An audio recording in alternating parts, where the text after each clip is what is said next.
Hello everyone, my name is Sakshi. I am from 10th D. My topic is the non-cooperation movement. Firstly, let's we take a little bit of introduction of this. Non-cooperation movement formally imagine करो 1920 का time है और world war 1 अभी ख़त्म हुई है। Indians ने British का फुल सपोर्ट किया, बट एंड में उन्हें फेक प्रोमिसेस के अलावा कुछ नहीं मिला। रोलेट एक्ट आता है जिसमें बिना ट्रायल के लोगों को जेल भेज दिया जाता है। जलियांवाला बाग इंसिडेंट्स होता है जिन पर इनोसेंट लोगों पे फायरिंग होती है, 1000 लोग की मौत हो जाती है। गांधी जी ये सब देखकर डिसाइड करते हैं कि अब हम ब्रिटिश का कोऑपरेट करना बंद करेंगे। इसी से शुरू होता है द नॉन कोऑपरेशन मूवमेंट, एक पीसफुल मूवमेंट बट एक powerful movement. The non cooperation movement formally 1 अगस्त 1920 को स्टार्ट हुआ था, जिसमें गांधी जी ने बताया था कि ये एक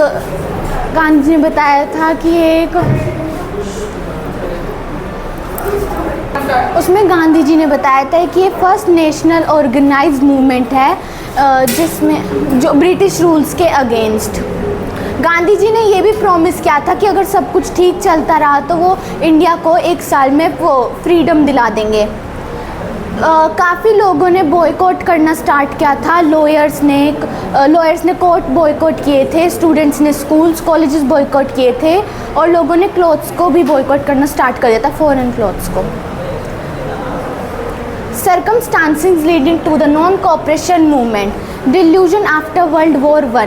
ब्रिटिश ने प्रॉमिस किया था कि वो हमें फ्रीडम, इंडियंस को फ्रीडम दिलाएंगे अगर वो उनका वॉर में सपोर्ट करेंगे। इंडियंस ने वॉर में बहुत सपोर्ट किया, अपनी मैन पावर वेल्थ दोनों दी, बट ब्रिटिश ने अपना प्रॉमिस तोड़ दिया और एंड तक कुछ नहीं हुआ। इंडिया काफ़ी डिसअपॉइंट रहा। रोलेट एक्ट, जिसमें गवर्नमेंट ने फ्रीडम को रेस्ट्रिक्ट कर दिया था, इसी से एजुकेशन स्टार्ट हुई अक्रॉस द नेशन।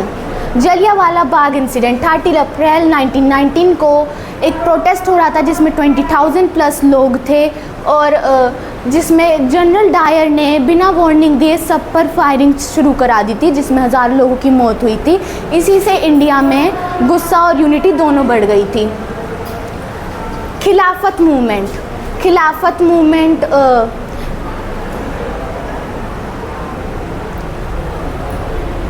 इसमें कालीफत का डिसमिसल हुआ था। मुस्लिम कम्युनिटी बहुत अपसेट थी, और गांधी जी अली ब्रदर के साथ मिलकर मुस्लिम्स और हिंदू को एक साथ मूवमेंट में ज्वाइन कराया था। Aims of the movement, titles और गवर्नमेंट पोस्ट का surrender, government schools and colleges, British government functions का बॉयकॉट होना, लॉ कोर्ट्स का बॉयकॉट होना, फॉरेन आर्टिकल्स का बॉयकॉट होना, न्याय पंचायत का फॉर्मेशन, स्मॉल स्केल इंडस्ट्रीज़ का development, communal harmony, swadeshi articles का यूज़, नेशनल स्कूल्स का establishment, untouchability and caste system का एंड, और adoption of non violence in the whole country.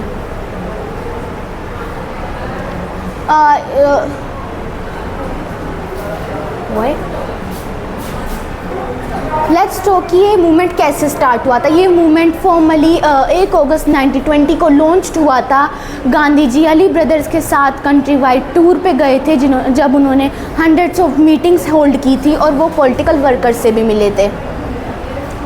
First month में ही स्टूडेंट्स ने कॉलेजेस और स्कूल्स को छोड़ दिया था। 800 प्लस कॉलेजेस और स्कूल खुद बन गए थे। लॉयर्स का बॉयकॉट थोड़ा लेस सक्सेसफुल था, बट कुछ लोगों के सेक्रीफाइस जैसे CR दास, मोतीलाल नेहरू, MR जयकार, वल्लभ भाई पटेल, सी राजा गोपालचरी एट्सेट्रा, ये काफ़ी इंस्पायरिंग रहे थे। वॉलेंटियर्स ने घर घर जाकर क्लॉथ्स कलेक्ट स्टार्ट कर दिया था। वो मिलकर उन सबको जलाते थे, और असम के टी वर्कर्स भी स्ट्राइक पर चले गए थे। Overall it's a pretty strong impact, but लेकिन कुछ चैलेंजेस भी आए थे, जैसे 19 नवंबर 1921 को प्रिंस ऑफ वेल्स जब बॉम्बे विज़िट कर रहे थे तो गांधी जी ने हड़ताल कॉल किया था, जिसमें काफ़ी क्लैश हुआ था उनके बीच, जो वेलकम कर रहे थे और जो हड़ताल का पार्ट थे। इसी से रियोट ब्रोकआउट हुआ था, पुलिस फायरिंग हुई, 3 दिन तक वॉयलेंट चलता रहा। गांधी जी इसी देखकर काफ़ी वरिड रहे। अब आते हैं चोरा चोरी इंसिडेंट पे। 5 नवंबर 1922 चोरा चोरी इंसिडेंट, चोरा चोरी एक गोरखपुर का डिस्ट्रिक्ट में इवेंट हुआ जिसमें प्रोटेस्टर्स और पुलिस के बीच काफ़ी क्लैश हुआ। पुलिस फायरिंग लाइन की वजह से प्रोटेस्टर्स ने एक पुलिस स्टेशन को जला दिया जिसमें अंदर के सारे लोग मारे गए, 3 सिविल लाइन्स और 22 से 23 पुलिसमैन की डेथ हो गई।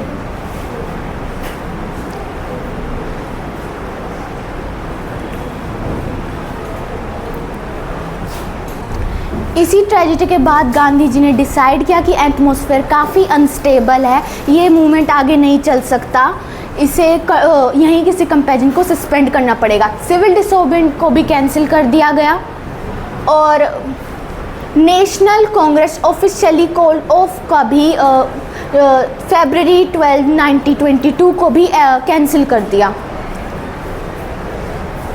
रीजंस क्या थे अपार्ट फ्रॉम चोरा चोरी इंसिडेंट? चोरा चोरी एक मेजर रीज़न रहा था जिसमें काफ़ी चैलेंजेस आए थे। फॉल ऑफ कालिफ, टर्की में कालिफ का ओवरथ्रो हुआ। टर्की में कालिफ का ओवरथ्रो हुआ, खिलाफत का इशू वीक हुआ और गांधी जी और अली ब्रदर्स के बीच में डिफरेंसेस आए और मुस्लिम कम्युनिटी डिवाइड हो गई। अनप्रोडक्टिव स्टूडेंट बॉयकॉट, जिन स्टूडेंट्स ने कॉलेज और स्कूल्स को बॉयकॉट किया था, कोई अल्टरनेटिव प्रोलॉन्ग बॉयकॉट किया था, कोई अल्टरनेटिव्स वो रीजंस मिले नहीं है उन्हें ज्वाइन करने के। स्टूडेंट्स बोर हो गए तो उन्होंने वापस उस गवर्नमेंट इंस्टीट्यूट्स को ज्वाइन कर लिया। Failure programme of the boycott, Gandhi ji ने प्रॉमिस किया था कि अगर 1 साल सब कुछ ठीक चलता रहा तो स्वराज को वापस लाएंगे, बट 1922 तक कुछ भी प्रोलॉन्ग ठीक नहीं चलता रहा, तो इस वजह से ये भी वो हो गया। और रेस्प्रेसिव मेजर बाय ब्रिटिश ने क्या क्या वो लिए थे उसमें रोलेक्स अरेस्ट और किलिंग थ्रू जुडिशरी एट्सेट्रा के ज़रिए ये मूवमेंट भी ज़्यादा चल नहीं पाया और पीपल ने मीटिंग्स और रैलीज़ को अवॉइड करना स्टार्ट कर दिया। नॉन कोऑपरेशन मूवमेंट इमीडिएट गोल रहा पर कुछ स्वराज तो नहीं आ पाया पर कुछ सक्सेस भी थे। जैसे अकॉर्डिंग टू मी शायद ये एक रीज़न ये भी था कि अभी कंट्री जो थी वो नॉन वायलेंट के लिए पूरी मैच्योर नहीं थी। कुछ फेलियर्स की वजह से, बट ये भी हुआ कि कंट्री में काफ़ी यूनिटी भी बढ़ी। फेलियर तो आए बट इसी से यूनिटी भी बढ़ी और सक्सेस भी कुछ थे। That's it, thank you.